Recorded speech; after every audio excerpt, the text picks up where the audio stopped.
11 პირიანი სისხლის სამართლის საქმის განხილვა 3 საათზე იყო ჩანიშნული, თუმცა ამ დრომდე არ დაწყებულა წუთზე უკვე გაიხსნება პროცესი, სადაც პროკურატურა სავარაუდოდ 2 ან 3 მოწმეს მოიყვანს. ჯერჯერობით უცნობია, რადგან სახელმწიფო ბრალდება როგორც წესი წინასწარ არ ამბობს ხოლმე ვინ არიან კონკრეტულ პროცესზე მათი მოწმეები. ესენი იქნებიან დაზარალებული სამართალდამცველები, თუმცა რომელი დანაყოფის წევრები წინასწარ არ ვიცით.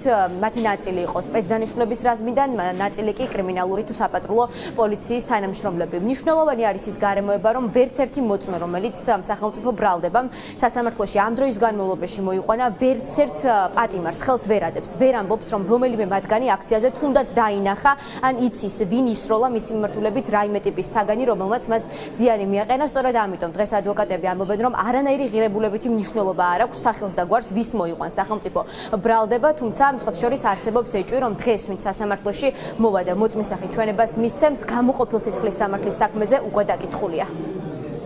მოდიან მოწმეები, რომლებიც დაზარალებლად არიან ცნობილები ამ საქმეში, თუმცა უკვე ნამდვილი პროცესი რომ ვერ ადასტურებენ საერთოდ რა შემქრებლობა აქვს სისხლის სამართლის საქმესთან, არა მარტო ანდრო ჭეჭინაძესთან, არამედ ნებისმიერ სხვა სინდისის პატიმართან. ისინი მოდიან და ამბობენ იმასაც უწერიათ გამოძიების ფარგლებში, გამოკითხვის ოქმებში, რომ მიიღეს დაზიანება აქციის პერიოდში, თუმცა ვერ დასტურდება რისგან მიიღეს, ვინ მიაყენა, ვერ დაინახეს მათ. აქედან გამომდინარე არ აქვს დღეს მნიშვნელობა სახელობითად ვინ მოვა დაზარალებული, მათაც ექნებათ იგივე ჩვენება, რომ ვერ დაინახეს ეს ფაქტობრივი გარემოებები და შესაბამისად ვერ ადასტურებენ ვერანაირ ზიანს, რომელიც მიადგა ამ პიროვნებების მხრიდან. ფაქტობრივად ისინი არ ფლობენ არანაირი სახის რეალურ ინფორმაციას, კონკრეტულად ვინ განახორციელა მათ მიმართ რაიმე სავარაუდო დანაშაულებრივი მოქმედება, ისინი მხოლოდ აღწერენ მათი ფიზიკური დაზიანების ფაქტს, უთითებენ დღეს, რომელ დღეს მიიღეს კონკრეტული დაზიანება, თუმცა არც ერთ პირს, რომელიც დაკავებული არის აღნიშნული სისხლის სამართლის საქმის ირგვლივ, ხელს არ ადებენ და მათ მიერ მოწოდებული ინფორმაცია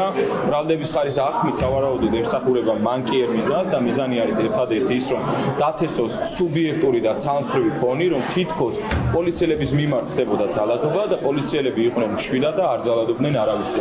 რეალობა არის განსხვავებული. აღნიშნულ პროცესზე ძირითადად დაადასტურეს ის, რომ ვერაფერი ვერ დაადასტურეს და თავიანთ დაზიანებასთან დაკავშირებითაც არ ყავთ შემსწრებილი თუ მართლა ნამდვილად აქციაზე მიიღეს დაზიანება, ასევე ბრალდების ხარის მოტანილი მტკიცებულება, რომელშიც ექსპერტიზის დასკვნაში წერია ესეთი რაღაც, რომ ექსპერტი სამხარაულის ვერ ადგენს დაზიანების დროს, ანუ როდის იქნა მიღებული ეს დაზიანება და ზუსტად ის დაცვის ხარის ხაზი რაც არის, რომ საერთოდ იმყოფებოდით თუ არა, აღნიშნულ ერთ-ერთ დაზარალებულთან დაკავშირებით სადასტურდა.